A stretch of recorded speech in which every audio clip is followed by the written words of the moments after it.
Good evening, ladies, gentlemen, our friends beyond the binary. Please be upstanding for the United States of Birmingham National Anthem.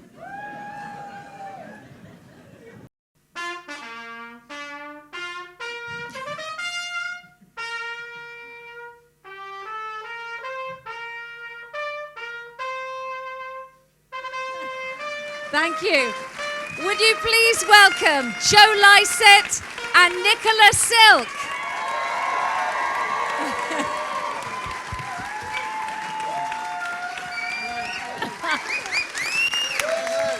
Oh, I should just tell you first of all, Nicola is the series producer and series director. Yes.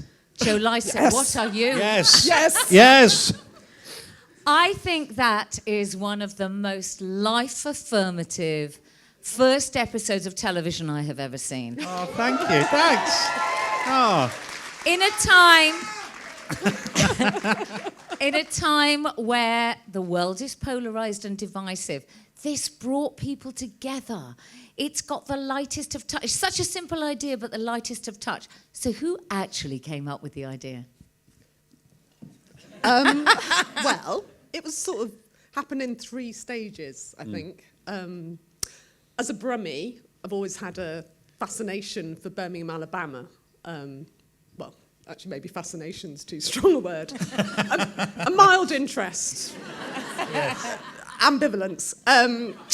But I did think there might be something in a programme that compared our Birmingham with Birmingham, Alabama, because it was, you know, it's always there. If you're a Brummie, it's always there. I can't be the only person who's accidentally almost booked a table for 2 in Birmingham, Alabama. And so I started looking into it and did a bit of research and realised that I should have been more fascinated by it because there's, you know, it has a lot going on. So I rang the wonderful Steve Gowns, CEO of North One, and suggested this kind of back of a fag packet idea. And he was listening to me sort of saying what I'd found out about Birmingham, Alabama. But you know when you're on the phone and you can tell someone's going, yeah, and you think they're Googling. Lo and behold, 3 seconds later he said, bloody hell, there's 14 other Birminghams. And at that moment, well, life changed forever. It was almost like, you know, you get the calling when you're about to enter a, you know, religious order. I imagine that's what it's like. I got the calling and it's like, oh God, well, that's the programme I have to make. That's why I'm in television. I've got to do this. So the next stage was getting Joe involved. And that went something like, Joe, do you want to go to all the places called Birmingham in the world? Yeah. And then you came along with the genius Lycett twist. What was the genius Lycett twist?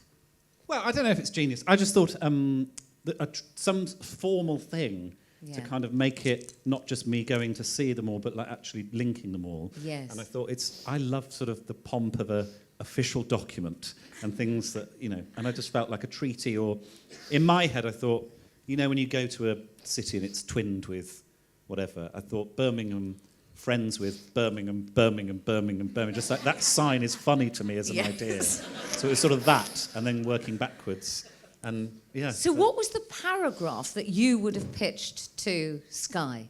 Me? Yes, what would you have said? Well, we make Travel Man, Yes. and which is for Channel 4. Yes. Channel 4's in free fall. Hi Sky, we'd like to do a travel show. We love Sky. In a similar vein to what we've done before, let's make it in Birmingham. You used the word Birminghamage, so like a homage to... Do you say homage or homage? Homage. Homage, yeah. I don't know what the Brummie way of saying it. But where Homage. Homage. Don't know. Homage. It's Bromwich, homage, yeah, lovely. Where does that deep love for Birmingham come from? Well, so when I was a child here, I was keen to leave, and I was I went to Manchester and I was so excited to get out of Birmingham. It seemed boring and backwards and nothing was happening here and I didn't love it. And then being in Manchester, which is an amazing city, I kind of realised, we've got all this, but we just don't shout about it. And there's amazing culture and restaurants and not to say we're better, but we are better because unlike those northern cities, we are sort of more humble about it, I suppose, and there's a kind of identity to us which is very unassuming and we're not bolshy and we don't shout about ourselves that much. And so when I came back, I just really fell in love with the city and I just was so delighted every time I found something new here and it was like rediscovering it all again. And yeah, so there's something, obviously just my personal history and the fact that I'm from here and all my family are here, but also there is something really magic about this city which nobody else seems to talk about that much. I mean, other people are doing, obviously, but like, you know, most of the Brummies that are in the media aren't here anymore, and I feel like it's actually really good. You know, people go and they don't. So look, I know this is premature, but this is the second time I've seen this first episode, and I laughed even harder, maybe because I had people around me to laugh with me. But I suddenly thought, surely series 2, sorry, jumping ahead a bit here. Thank you. Should be you bringing some of those people that you meet here. Well, we do in the last episode. Oh, that's the last episode. Yeah, spoiler alert. And they Let me tell absolutely you. loved it, didn't they? Yes, Randall, who you saw there doing the battle reenactment, came to Birmingham, UK. Are you serious? He lost his mind at Broad Street. He was in the Reflex. He went to Reflex. He loved it.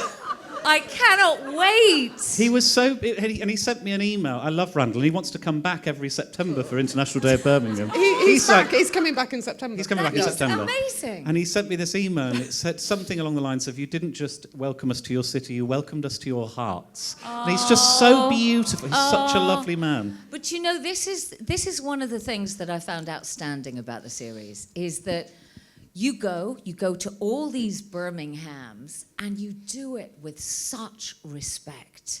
Even though there are hilariously funny moments. Yeah. I mean, it would have been easy to cock a snook and be a bit clever. Is that always the way you approach these things? Well, we met with a friend of mine who's also a lecturer in American history and literature called Sarah Churchwell, who lives in the UK, but she's very clever. Really clever, and she does a brilliant podcast now, which is well worth checking out, about sort of weird, sort of untold stories in history. Yeah. And we met with her to kind of talk about the history and how we should approach things. Yeah. And she was made a big point of sort of saying you can't be sneery and snooty because that doesn't work, you know, that you'll lose people with that. But I don't think that's what we do anyway in Travel Man. We didn't set out to do that. No. There was no need to. It's always going to be a celebration of all the Birminghams. Yeah. We were genuinely excited to see them and to meet those people, so I don't think we would have been sneery anyway. I think it was like being a culture courier. That's the way that I would describe that. Yeah. Well, and you didn't cheapen anything. And yet... Oh, I don't know. Maybe birds we custard. did. Hand jobs and sucking off in that episode, so I think... Did you plan these gifts? Oh, yes. No, but according to who you knew you were going to meet? Or did you just take a whole load of stuff along? I think that was a bit ad hoc in terms of each There was a lot of planning. It's very well planned. Loads of planning. We threw this together. I thought long and hard about who was getting what. Yes. Obviously, I did know. Randall got the naked battle. Yes, we of course. searched far and But wide who for knew? second. Well, I googled a lot of Barbara Cartland But this is second-hand so books, sensitive of you and thoughtful of you. and sad. So I live round the corner from Nicola, and I would sort of go round maybe once a month to discuss this project. And it was like she'd been in a Birmingham bunker. like I'd go around, she'd go, Taylor Swift! Taylor Swift! She'd just shout Taylor Swift. She's a Brummie! Like, I was sort of so excited. Every time there was a sort of magic. And like with Jake as well, who's in the audience, who worked with her and the team, like it was... Like Jake said, it was like you're sort of in this sort of weird couple where they're, you know, sort of having an affair, but only over Birmingham. So it was sort of like the immersion of the team into like the detail and the history was extraordinary. Really, it was amazing. So, do you meet Taylor Swift in episode 4? Oh, do we have to We're not wait? going to give it away. Okay. But we didn't. No. Did we send an email or we? Did Yeah, someone that's that's right. not Did me send an email? Why did you choose not to touch on politics? Was that a very conscious decision? Yes, we were sort of told not to. But also, Yeah. I think it would have felt, you know, imagine we were there last year. Yes. It would have felt really dated. The NATO line. That Well- was just a joke. Yeah. But, It's lo, it has come to pass. you know, from small acorns do great oak trees grow. Me and Alison Hammond going up against Russia. I wanted to ask you, has she seen this yet? No, she Oh. never will. Well, she might do, I suppose, if she She flicks will. over. Yeah. She will. But we were there in the run-up to the election, so Yeah. at times it did feel really counterintuitive that we weren't talking to anyone about politics. Yeah. But we met a lot of Republicans, so it was quite good that we didn't. Yeah, I mean, we debated it a lot, and actually, it's really hard because it feels like such a transitionary time for America in whatever way that looks, and particularly last year, the kind of around any election, that sort of debate of what your national identity is and all of that. But if we were talking about the politics and the episode went out today, the reaction would be different from Sure. in 3 weeks when it actually does go out, because it's moving so fast that we did just think this isn't really about the politics, really. It's about the people and about the... Custard. And custard. And, Yes. But I didn't ask anyone what they voted for, who they voted for, and my guess is most of them went a certain way, as we now know who the president is. Yes. But what we said about sort of halfway through, we were all having a kind of drink after one of our shooting days, and we were saying that sometimes we have a drink, Nikki.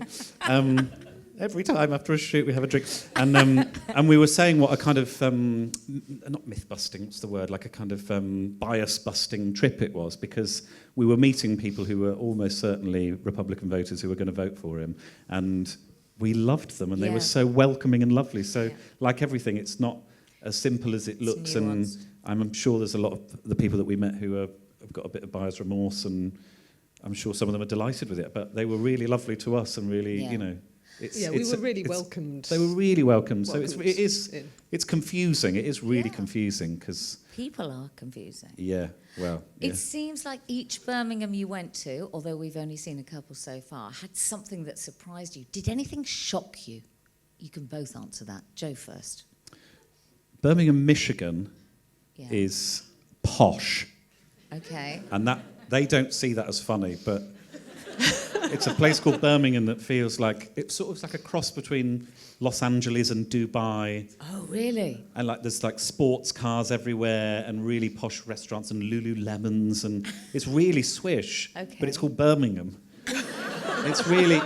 It was disconcerting, and I think probably our least favourite of the Birminghams, My just least because favourite. it sort of lost. It didn't have an identity No like the others soul. did. There was It's sort soulless. It was a bit soulless. But Like the Dubai. people were lovely. Yeah, But and the they've got the place was concrete soulless. car park, so that was nice. But so I was shocked by that, because all the other Birminghams we went to pretty much were rural or not down and out, but they were quite rough around the edges, as our Birmingham is. And then suddenly we're in like, oh, I'm in California now. It was really strange. What about you, Nicola? Anything shock you? Yeah, God, the Greek salad that I had in Birmingham, Iowa. What, tell us more. Well, it I'm was... trying to remember it. Well, it wasn't even, it was just outside Birmingham, Iowa. It was, I mean, I'm still scarred. It wasn't, it's nothing to do with Greece or a salad. Well, what was it? I'm vegetarian, so it was quite hard for me in some of these rural Birminghams. Oh, yeah. Yes. But that was. But what, can you I mean, describe what I was in blocked your... it out, but I just know it was called a Greek salad. It wasn't either of those things. What was in it? I don't know what the things were. I don't know. Was that in Keosauqua? Yeah. Yeah. Okay. That's a fascinating place, right just Keosauqua. up there where we stayed, out on the outskirts of Birmingham, Iowa. And it was very sort of... You didn't stay on the bus? Sometimes television lies. I would have loved to stay. I mean, I had a few naps. You had on a few that bus. naps. Yeah, Keosauqua is a fascinating place, and I mean, all of Iowa, it's all very rural and it's farmland and cornfields and all of that.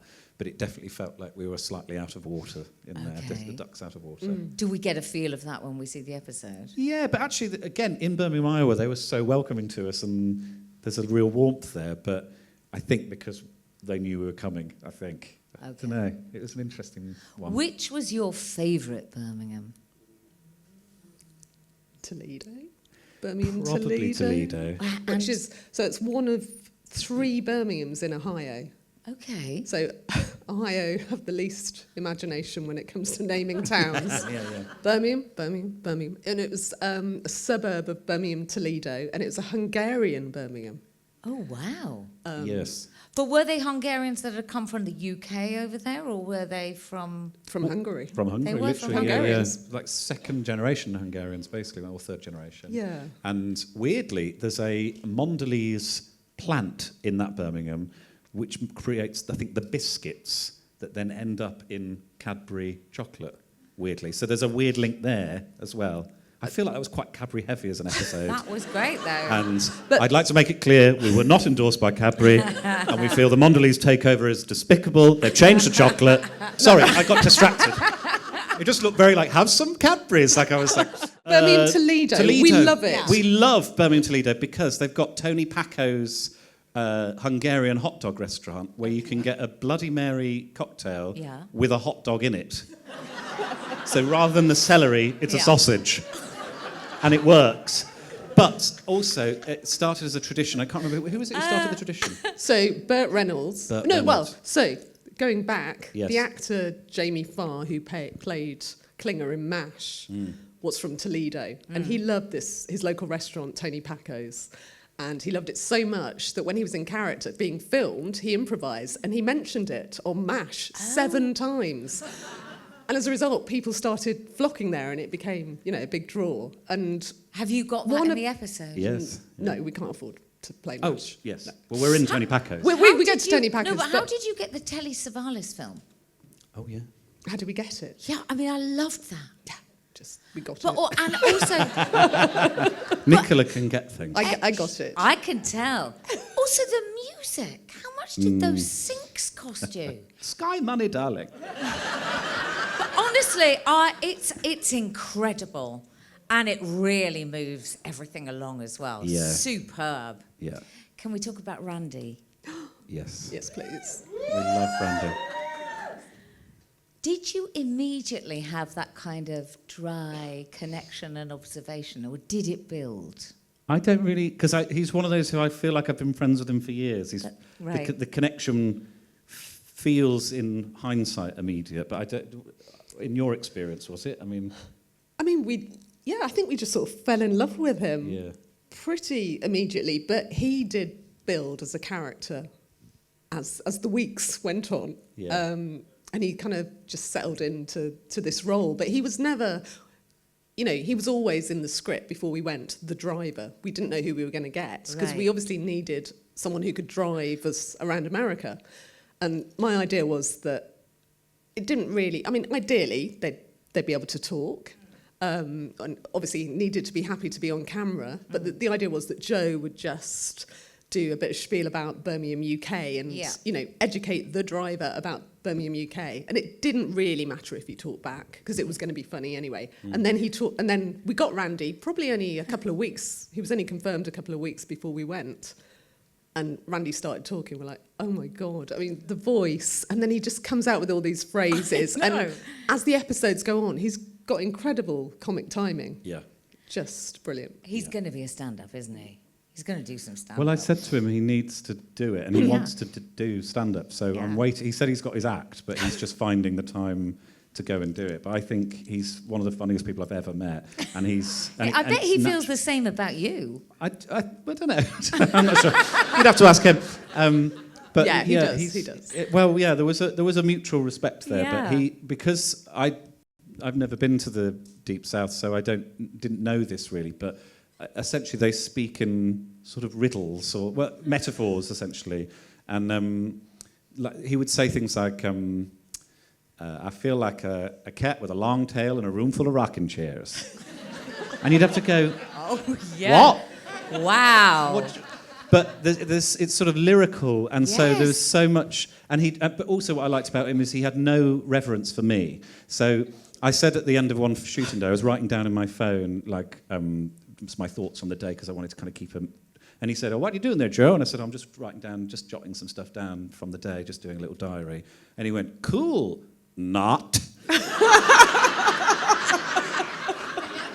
And he was constantly slagging me off and being horrible to me, but in a very funny way.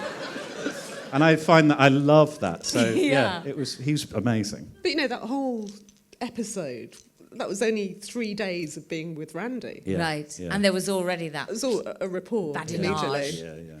What was your biggest cultural takeaway? Because it's a travel show, it's a culture show, it's a anthropological study. What do you think your biggest cultural takeaway was?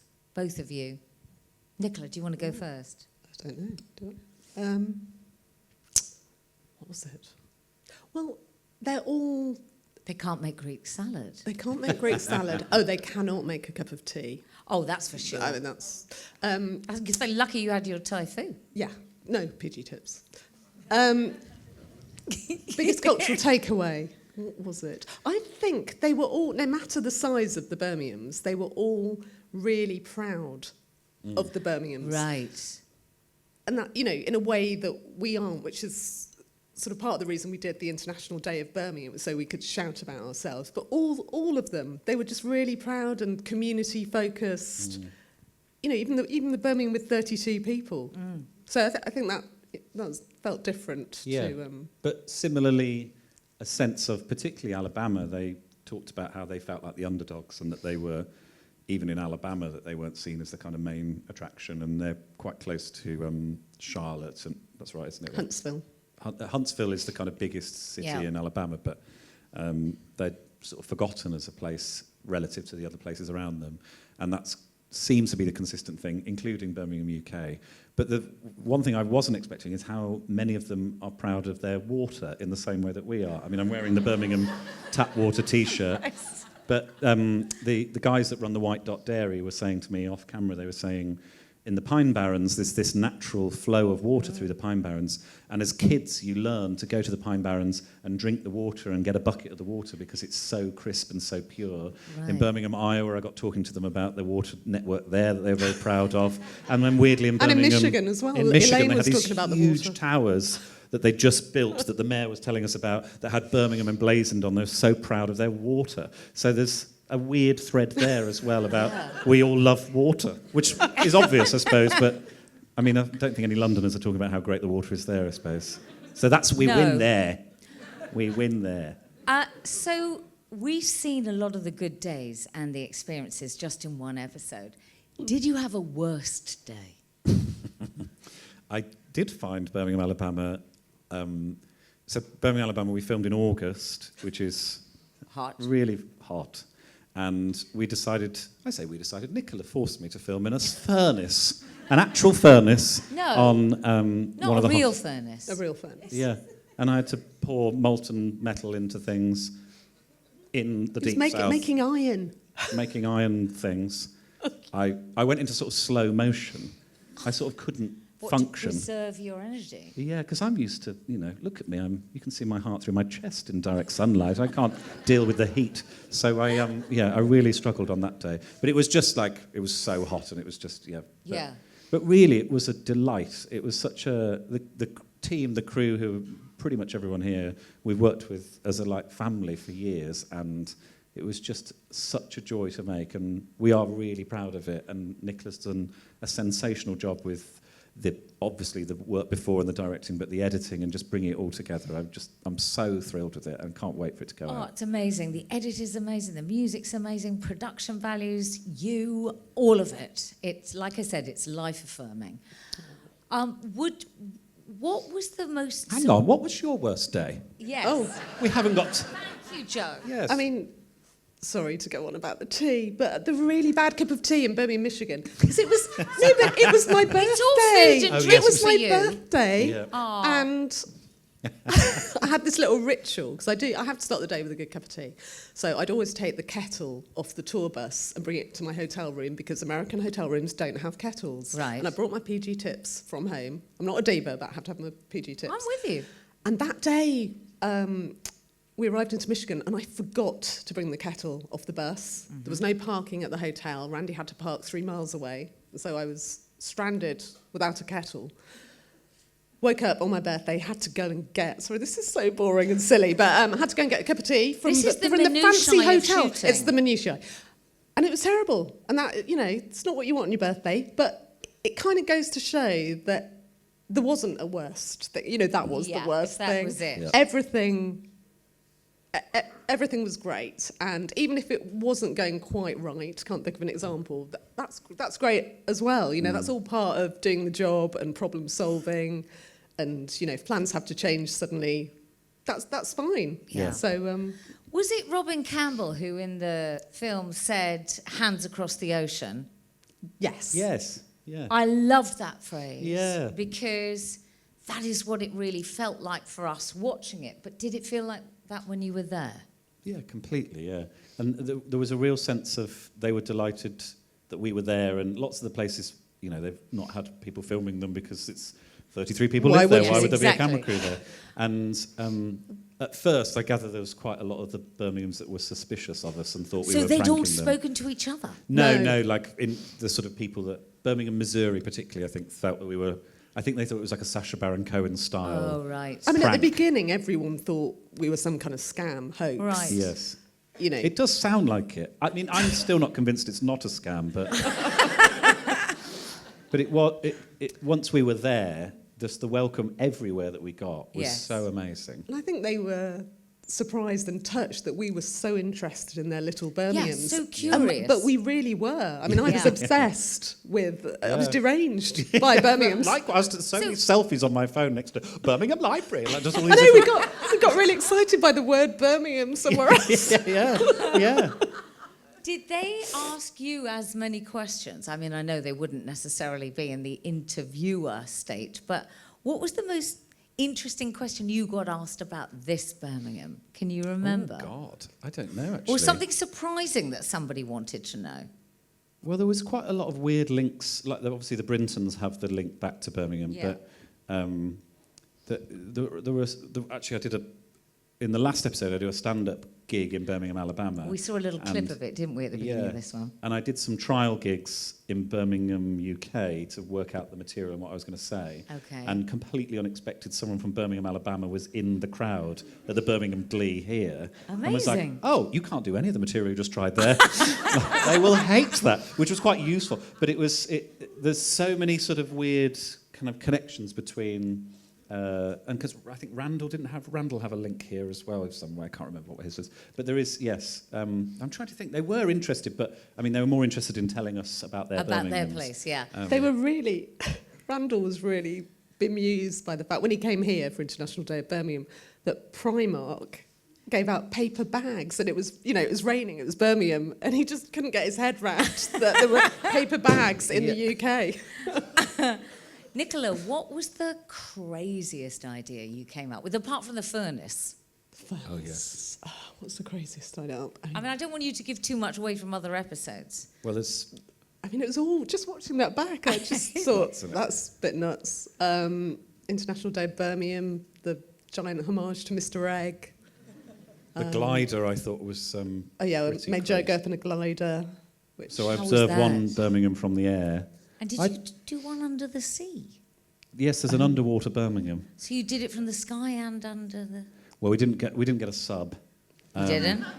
But we were in Took a a boat boat. directly above where the Birmingham was. So, how should I describe this quickly? Basically, they built a dam that flooded a place called Birmingham, and it's now under Kentucky Lake. And Oh, wow. it's literally it was a thriving place. It had a whole, shops and. It was quite a big. It was 900 people. It's quite a big Birmingham. Yeah. 2 hat shops. God. Do you remember? 2 hat shops. Did you say 2 hat shops? Yeah. So the mayor of whatever was it, not Mayor of Kentucky, whatever that area was. Benton. Yes. Mayor Rita. She met us at the bank of the lake and signed the agreement there Oh, wow. to make a sort of friendship with essentially a catfish. We have so much to learn, don't we, all of us? Did you then actually win the hearts and minds of all Birminghams?